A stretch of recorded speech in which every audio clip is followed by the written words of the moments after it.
अगर आप माता वैष्णो देवी के दर्शन करने के जाने के बारे में सोच रहे हैं तो सबसे अच्छा समय यही है सर्दियों का, क्योंकि इस समय भक्तों की संख्या में काफी ज्यादा गिरावट देखने को मिलती है। ठंड के कारण कभी कभी ये आंकड़ा 10,000 से कम हो जाता है और जो भक्त आए होते हैं उनके पास सुनहरा मौका होता है वो प्राचीन गुफा से होते हुए, प्राचीन गुफा जिसे आदि गुफा, स्वर्ण द्वार गुफा भी कह के नाम से जानते हैं, वो जो भक्त आए होते हैं इनसे होते हुए माता रानी के पिंडी स्वरूप यानी माँ महाकाली, माँ महालक्ष्मी, माँ महासरस्वती के दर्शन कर सके। तो आइए सबसे पहले जानते हैं प्राचीन गुफा के बारे में और उसके बाद जानेंगे कैसे आप प्राचीन गुफा से होते हुए माता रानी के पिंडी स्वरूप में दर्शन करेंगे। प्राचीन गुफा जिसके कई अन्य नाम है जैसे आदि गुफा, स्वर्ण द्वार गुफा।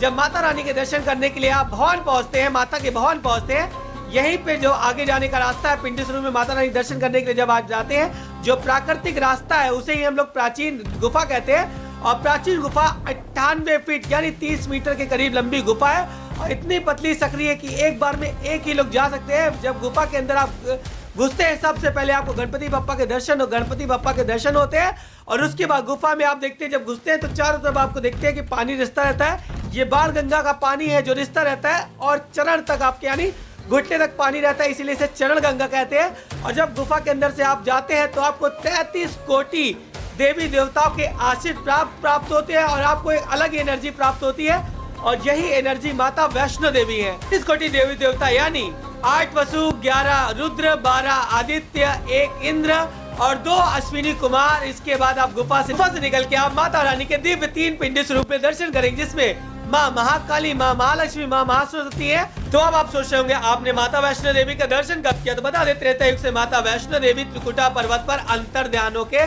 तपस्या कर रही है नारायण को अपने पति के रूप में पाने के लिए। और नारायण कलयुग में कल की अवतार लेंगे और माता वैष्णो देवी को अपनी अर्धांगिनी बनाएंगे। तो जब आप माता वैष्णो देवी के दर्शन करने त्रिकुटा पर्वत पर आते हैं आपको एक अलग ही ऊर्जा का संचार अपने अंदर मिलता है और उस ऊर्जा को आप जब जय माता दी बोलते हुए आप जब 14 किलोमीटर की पहाड़ी चढ़ कर चले जाते हैं और आप 3 पिंडियों के रूप में दर्शन करते हैं, वही रास्ता ही माँ वैष्णो देवी है जो अपने आप में एक ऊर्जा है।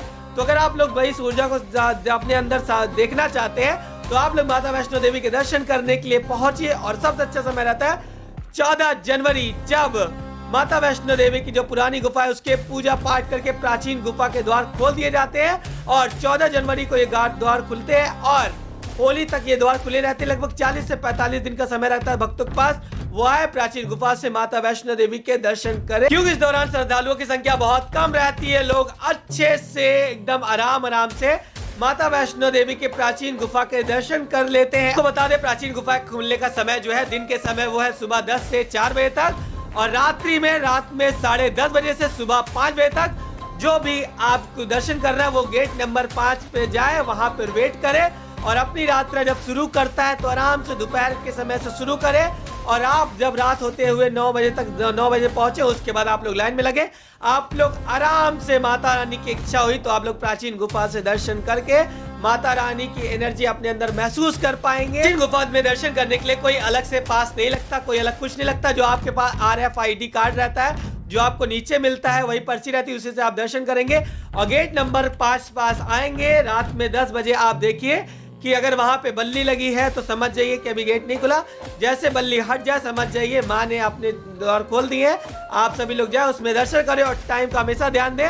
और भीड़ जब 10,000 से कम होती है तो किसी भी समय कोई भी दिन रहता है, जिस दिन श्रद्धालु की संख्या 10,000 से कम रहती है उस दिन सौभाग्य रहता है, आपको उसी दिन माता रानी के प्राचीन गुफा के दर्शन करने का सौभाग्य प्राप्त हो जाता है। और इसीलिए एकादशी पे ऐसा कहा जाता है दुर्गा माता और वैष्णो माता को इस दिन भोग नहीं लगाना चाहिए, क्योंकि इस दिन माता रानी उपवास करती है, सनातन धर्म का प्रचार कर रही है। ऐसा माना जाता है जब तक त्रिकुटा पर्वत पर माता वैष्णो देवी है तब तक कोई भी सनातन धर्म का अंत नहीं कर सकता। और तो किसी ये जानकारी सही लगी, अच्छी लगी, कमेंट में जरूर बताएं और बहुत ही मुश्किल से बहुत ही मेहनत से वीडियो बनाते हैं दोस्तों। एक बार लाइक करें और ज्यादा से ज्यादा वीडियो को शेयर करें। जय माता दी।